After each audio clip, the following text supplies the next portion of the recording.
একজনের 4টা করে ভোট, 2টা দিবা আর চিহ্নে, একটা দিবা আনোয়ার চিহ্নে, একটা দিবা আতার চিহ্নে।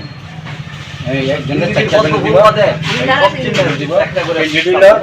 জেলা পরিষদ হলো অঞ্জনা নন্দী, আর আমাদের হলো মুথা কেন্দ্রীয় হলো গিয়া আর বানো হলো গিয়া কংগ্রেসের কেন্দ্র। আর পঞ্চায়েত সমিতির ক্যান্ডিডেট আইছেন আর দুলাল দাসের ভোট, 4টা ভোট। কতটা মন রাখছ, তোমার শ্বশুর হইল গিয়া 70 বছরের পুরানা বাসিন্দার সব দিবা।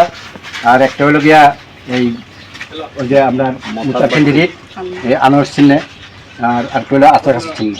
আমরা বিজেপি বিরোধী মুতা কংগ্রেস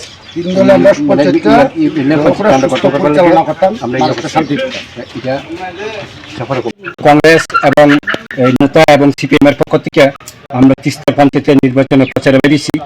যেই দীর্ঘ 5 বছর 7 বছর ধরে যে বিজেপি শাসনে মানুষ দমবদ্ধ হয়ে দাঁড়াইছে, এর জন্য মানুষ খুব ক্ষুব্ধ।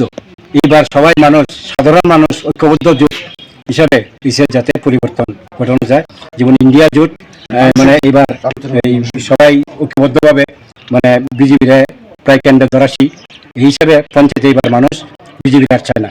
এবার কংগ্রেস মুতা সিপিএম এর নেতৃত্বে এবার পঞ্চায়েত গঠন করতে মানুষ ঐক্যবদ্ধ হয়েছেন। এর জন্য আমরা মানুষের জোট, মানুষের নিয়ে আমরা পঞ্চায়েত গঠন করতে সক্ষম, এটা আমাদের আশাবাদী।